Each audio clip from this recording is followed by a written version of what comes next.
Hi, I'm Liz and you're watching My Small Holding Soul, which is my video log of day-to-day activities, usually surrounding my allotment, which I've had now for 4 years, and where I grow my own fruit and veg. This video is a little bit of a break from the norm because it's all about the beekeeping show that I recently went to, and I wanted to share a little bit about it in case it's something that might be of interest to you. I've been keeping bees now since April last year, so not quite 12 months. They have survived the winter and they are all in their hive, ready to start again this spring. And one of the things that I didn't do last year was any pest management. I understand now, having been to the show, that I should have done it in sort of August or September of last year. And that was one of the reasons for wanting to go to the show, was to actually get some more information and speak to people.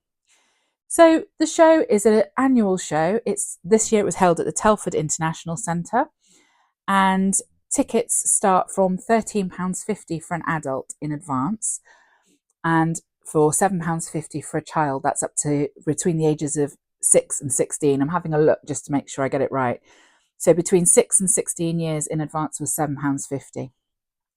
If you bought a child ticket on the door on the day, it was £10.50.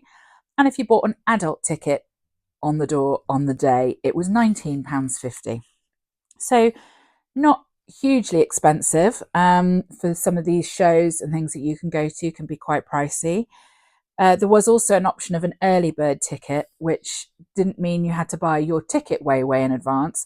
It actually meant that you could enter the show an hour before the general public. So you could get in at 8:30, and the rest of us on our general admission ticket could get in at 9:30. In any event, the show shut at 4 o'clock, so it was a one-day show. Also, we didn't actually attend any of these because it wasn't our purpose for going, but there was a really good speaker program. Just trying to find it. Everything from making your own beeswax foundation, oxalic acid treatments for varroa, for the varroa mites.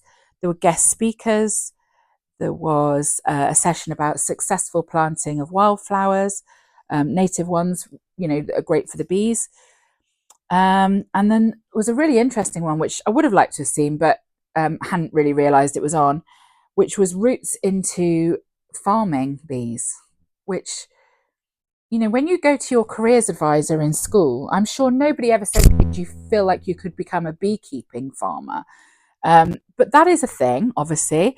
And there is a BFA apprenticeship scheme that actually you can go and take and learn how to become a bee farmer, which I think is amazing. There was lots of other stuff about sensors and how you can monitor your hive and weigh them and all sorts of things like that, the temperatures, all those sorts of controls. Again, not something we did. We had specific goals in mind for going there. I did get honey out of the hive last year, but I didn't take too much. And there was two reasons. Firstly, I think the bees have earned it, let them keep it. But secondly, we didn't have the extraction equipment, the centrifugal machines where you spin the frames and the honey all comes out. And so our method of actually getting honey out of the frames this year was to uncap the honey as you would do normally, and then let it basically take as much of the comb off as you could, and then warm it slightly to separate the wax from the honey. And then you took the wax off, strained it, and that was the honey that you got to use.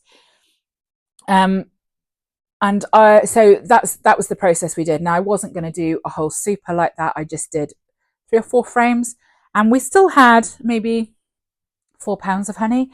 We haven't been big honey eaters in our house. I don't know why, really. We now use it a lot more than we ever did, which is great.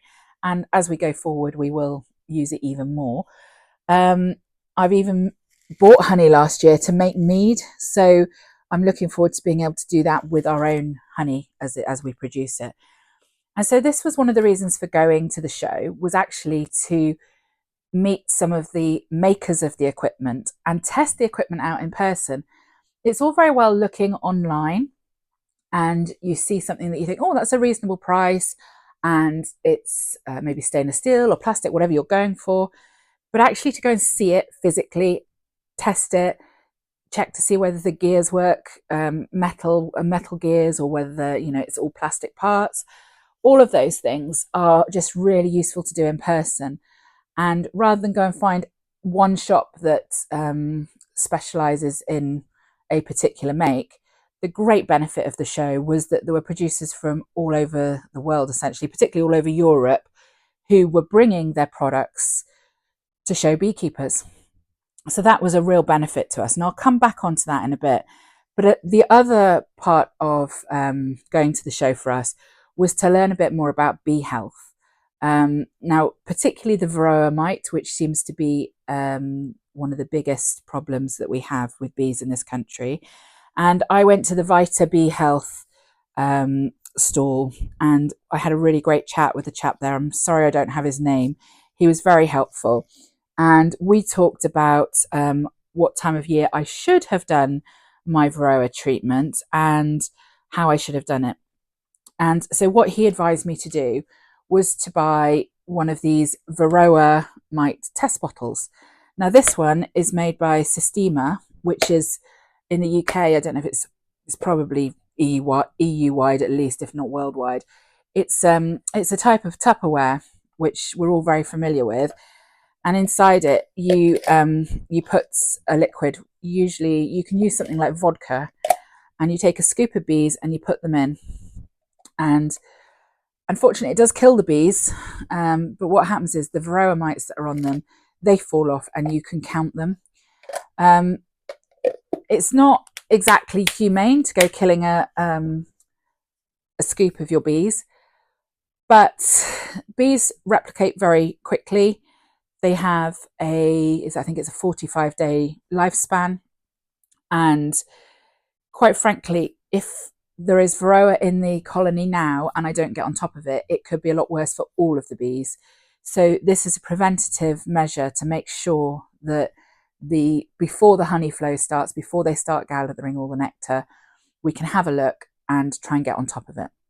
Now, I will do a video about that when I actually use it, which will be when it's just slightly warmer. I don't want to keep opening the hive up when the temperatures are still pretty nasty.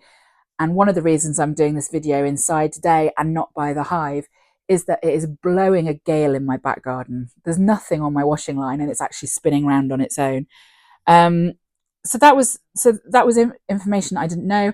I wasn't quite aware that I had to do the knockback of any parasites in August, September. I wasn't aware of using different things during the honey flow and not. We're not necessarily going to sell our honey, so because we've only got the one hive. So actually, in terms of using the treatment during the honey flow, it's probably not the end of the world, but it's not something that's recommended if you're going to sell your honey. Plus, we're also taking on a second and possibly third hive. So I want to be a bit more knowledgeable about my, I guess, animal husbandry for bees before I start expanding. One of the other things he said to me was to actually join my local bee association, which I should have done by now, but just time and effort, unfortunately, I haven't done that. So I'm going to look into doing that. I know that we're very lucky in our village that we have a very knowledgeable beekeeper who I'm sure would help if I got stuck as well. But the great benefit of your local association is they could have tools and things that you could borrow. So like the extraction equipment, you either borrow them for free or a small charge, as long as you clean them and bring them all back fine. We have decided to get our own because, as I say, we want to do a bit more and a few more hives. So that's something we're going to invest in. But for all other sort of things as well, you might go on holiday and your local beekeeping association might be able to help you out with someone who could come and check your hives while you're away. So all of that sort of local community network is really important because they know your area. They know what your bees are likely to face within your area, whether it's particular farmers using particular pesticides or whatever it is. So that's a really good local bit of information, and I must get on and check that out. Another thing that he suggested to me, so we got the varroa mite test box I've just showed you, and then there's this thing here, which I don't know if you can see it. It's a long, slender tube, And here's the end of it where the bees go in. It's like an extra door. You put this on the front where your bees go in and out. So this becomes their door. And it's just a narrow tunnel where it then opens out in the middle of the hive and the bees can come out. Bees don't mind a tunnel. They're quite happy with it. But wasps and robbing bees, they don't like it. They want to be able to go in, go to the sides of the hive and get attacked by the few guard bees that are there, because likelihood is they might be able to overpower them and then they're in.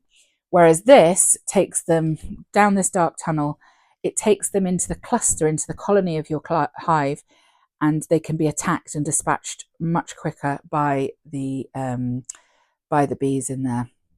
It's relatively inexpensive, I'm told. It will last for years, and again, I think it's probably made by the same people as the Varroa mite bottle tester. But basically, it's that same sort of plastic, and you can just take it out at the end of the year and wash it, and then put it back in. I don't know anything about this. This is totally new to me. I saw this at the show. I was told about it by someone who obviously wants to sell them. So if anyone has any experience of using this new tunnel entrance, I'd be really interested, because obviously one of the things that you don't want to happen is that you get like robber bees or wasps or whatever. We had a huge problem with wasps last year. Luckily, they didn't get in, and that was fine. But there were quite a lot around, and we thought they were trying their luck a bit. We had to keep an eye.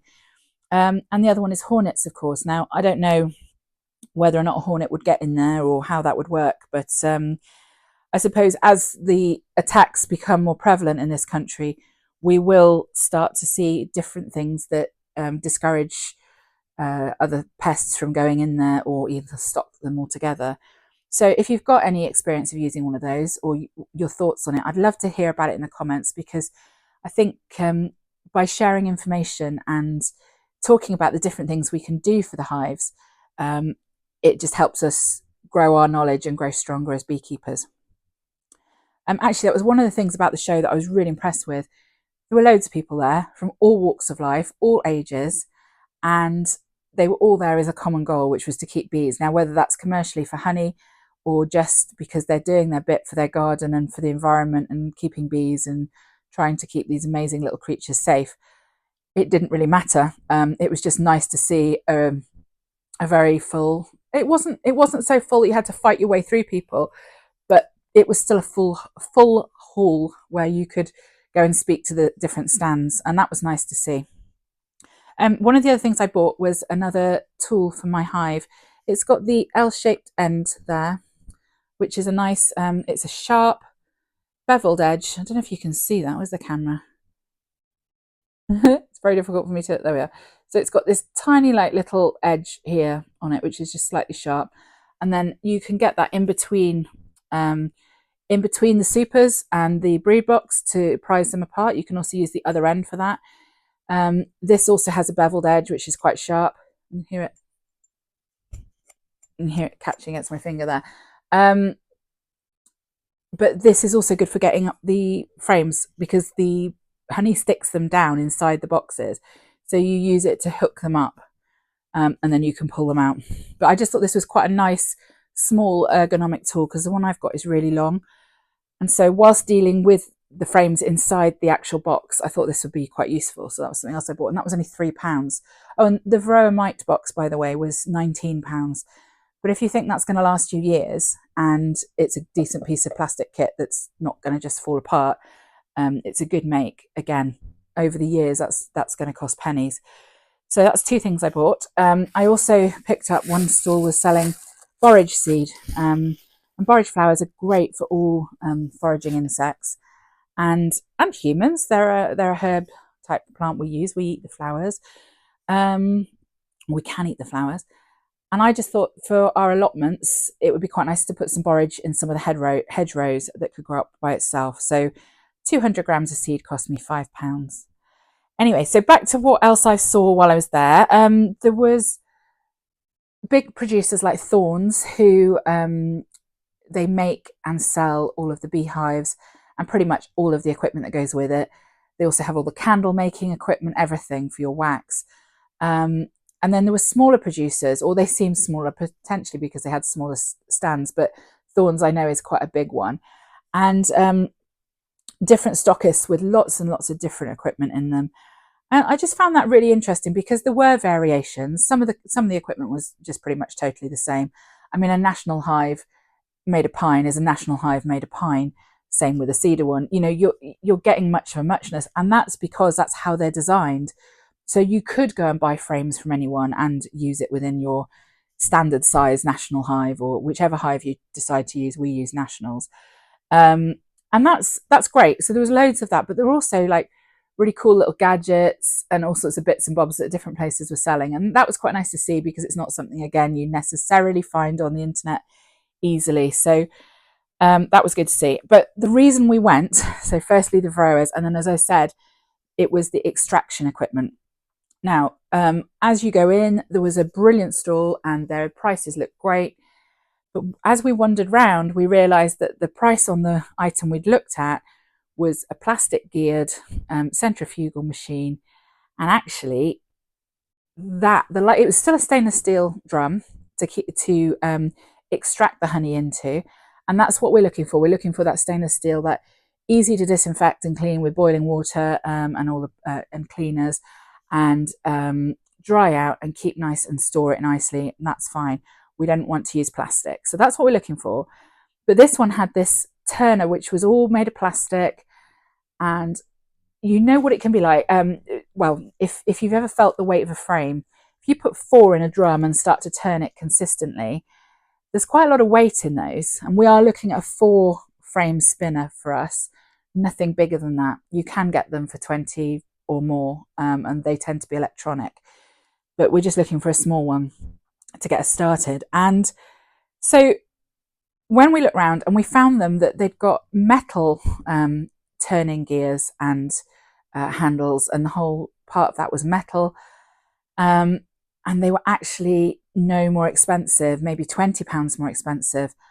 We started to realise that there were very big differences in the quality of what you could find. Also, the metal on the wall of the drum was slightly thicker, so it was just that little bit more tangible quality in the make. And so we went round and had a good look, and we found one company which is Thomas, and they're from France, and they were brilliant. We had a good chat with them, and we found one item. So that was the one at the door that was quite cheap, was £280, and then we found one that was a good quality centrifugal system on the top, and then underneath it had, or at the bottom of the centrifuge, it had a wire mesh, which is the strainer, and then it went into a collection tank at the bottom with the outlet on it, so you could decant the honey. And so you did all the process in one. You were spinning, it would then automatically just go through the sieve and into the collection chamber. You could then put that in a production chamber and leave it in one of the others to just keep. But this was just quite simple. And essentially, if you didn't have a lot of time, you could do the frames. You could just cap that lid on the bottom one and just leave it there for there, and then go on and do something else with it later. It's actually sieving it straight away for you through the mesh. And the tank underneath was a 50-kilo tank. Now, that whole unit, including the mesh, including the centrifugal extractor on top, the whole unit was £350. And the other one was £280 just for the top bit with the plastic gears, not this good quality. And so that's something we've decided to look into, is actually getting that whole system like that. We would probably still maybe buy a second production drum if we needed it to put excess honey in. But here's the thing, we looked at the drums on their own and we couldn't find a 50-kilo one, but we found a 70-kilo one, and that was £300. Again, this one was included. It was only 50 kilos, but it was included in the price of this centrifugal system. So that's probably what we're going to go for. And they are done by a company in Wales. I'm not even going to start to pronounce that. Even though I've lived in Wales for a while, my Welsh pronunciation is not brilliant. I will put a link to them below. I will also put a link to the show so that if you are interested in going next year, you'll be able to follow them. They've got Facebook, Twitter, and Instagram that you can follow them on, so you'll know when tickets are released for next year. So that's another primary reason that we went to the show, was to actually go and look at in person this equipment that we wanted to buy. But we ended up with all sorts of other information as well, obviously. So we've got stuff about feeding, nutrition to bees. We were told that it's not something that beekeepers generally do in this country very much. I'm sure that there's exceptions to every rule. And if you do feed nutrition, again, I'd love to hear from you below, because we were told that even feeding nutrition just on a very small level can actually increase the yield quite substantially. So I'd be interested to hear about that. We spoke to people who produce jam jars and all the things that you need to store your honey for sale or to keep it. I mean, at the moment, we're at the position where we've got lots of jam jars from things like preserving. So we were able to use our own this year. The only ones I did buy this year were some really small ones. Because we didn't harvest a lot of honey, I wanted to give some of my friends and neighbours just a little taste of the honey. So a little jar like that. But otherwise, we've been recycling jars, to be honest. So yeah, another couple of catalogues there for equipment. And some of the equipment that's on display is really quite amazing.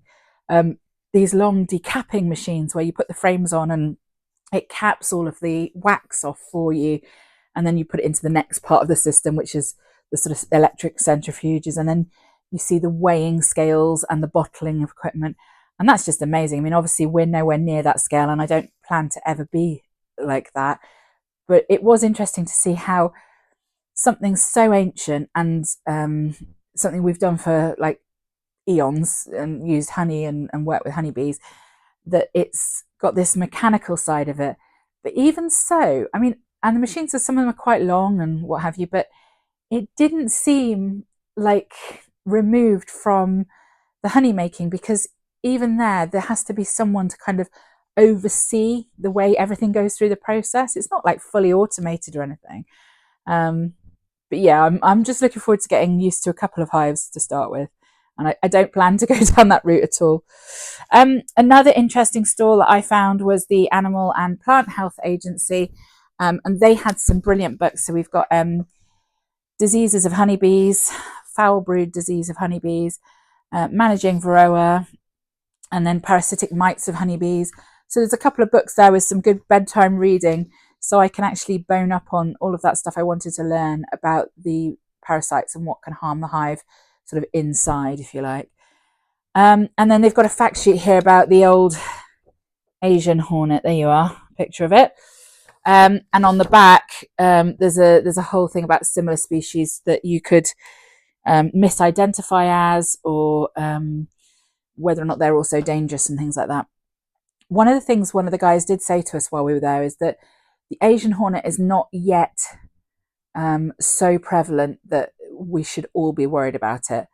That's not, I don't think that's entirely true, because I think we have a responsibility to actually alert. I mean, on the front here, it's actually big red letters, alert, or big red section, to alert if people see an Asian hornet, which is one of the reasons they're doing this identification sheet, so that if you do see one, you can report it, and then people know where they are in the area and in the country, and potentially, I suppose, to do something about it. Although it does sound like once they're here, they're here.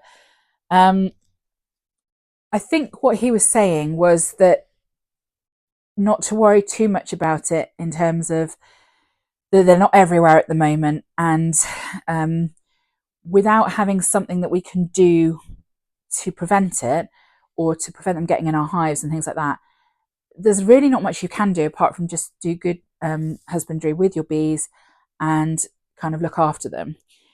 But I think that as time goes on, we will think and look at more different gadgets and what have you to help keep the Asian hornets from our bees. I say I don't know a lot about it, so I'm gonna read up more on that.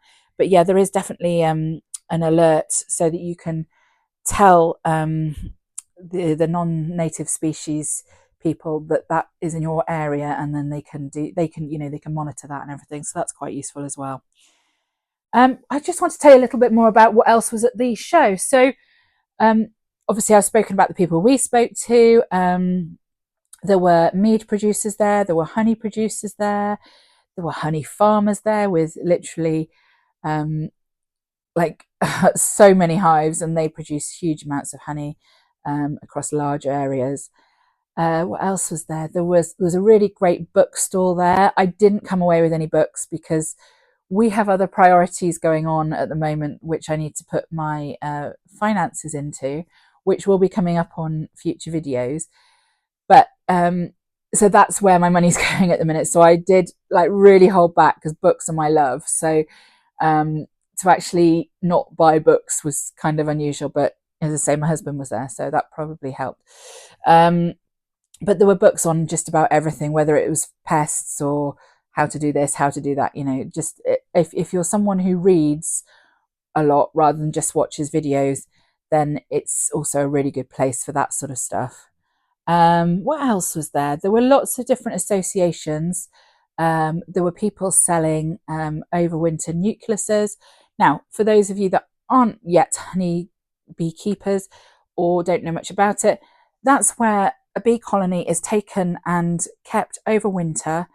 So you're not starting off in the spring with just a few bees and a or a queen and trying to attract bees or anything like that. This is a fully formed hive, if you like, but it's small. It's like 5 frames big. Some of that will be honey, some of that will be brood, and it's kept over winter, and then it's sold on in the spring so that you can start your new hives off. And that's what I did last year. I bought a hive ready done, so to speak, from a lady, and well, I bought the hive myself. We made that, and then this box of bees we went and picked up, and we put them into our hive, and that's who we've got now. So there were people selling those. There were people selling mated queens. So if you wanted to split your colony when it gets bigger, you can order a queen, and then you can split your worker bees, some to go with the new queen, some to stay with the old queen. And that's I guess it's a cheaper way of splitting a colony, because the overwinter nucleuses can be quite expensive because you have got 5 frames with bees on, and you know, obviously that's taken a lot to produce and look after, so they are going to be more expensive. Whereas if you could split your hive, it's relatively cheaper. I mean, cheaper again is to catch a swarm, and there was lots of information about how to catch swarms and things that you can use, like swarm wipes and things like that, to actually get a swarm of bees to come to you and to get bees for free, which would be ideal. I mean, the only thing you don't know about swarms that come to you is the temperament of the bees, the type of the bees. For example, we have a buckfast queen, and they're known to produce sort of quite sedate, gentle bees rather than something that could be a little bit more ferocious. But that's all, you know, that's the beauty, I suppose, of a swarm, isn't it? You get the bees for free, but you don't know what you're getting. So there were loads of producers there doing things like that. I'm trying to think what else I could tell you about them. Lots of places were doing sort of on sale hives, or on sale parts of hives. So spacers for when you don't have frames in situ, because I had that last year. I took a frame out, forgot to put something back in, and I got lots of wild comb in that space, which was great. We just broke it off, and we actually did melt that down, and that was our first lot of honey last year. So lots of things to look at. And I would say that for any novice beekeeper, right the way through to any accomplished beekeeper, there's probably something that you can find out there. Just have a chat to people and go along. We learned a lot about heather honey that I never knew was a different thing. I mean, you know that if bees are going to be on heather, that the taste of the honey will be different, because obviously they're using a different pollen and a different flowers and everything. But the fact that it's quite gelatinous and that you have to strain it, I didn't know. So lots of little bits like that we picked up as we were going around. As I say, we were only there for a couple of hours. We had other commitments that day, but I would genuinely recommend people go and have a look at it if you can get to it. Oh, the last little thing I bought, which was another little thing, was this little cookie cutter there with a little bee on. I'm a sucker for things like this because it's kind of craft based. Now, whether I would make a biscuit, I don't know, but I certainly might make something that would go with the jars of jam, like a little card maybe with the jam, the jars of jam. What am I talking about? Jars of honey. So a little card maybe in that shape that had the details of the honey on, or even cut out a sticker that had the details on. I don't know yet, but I just thought that was really super cute, so I bought one of those. Anyway, maybe we'll see you there next year. There will be more videos on the bees as we go through the year. As I say, at the moment, I'm not trying to move them around or upset them too much because they're kind of still in that sleepy session. So see you on the next video. Thanks ever so much for watching, and don't forget to like and subscribe.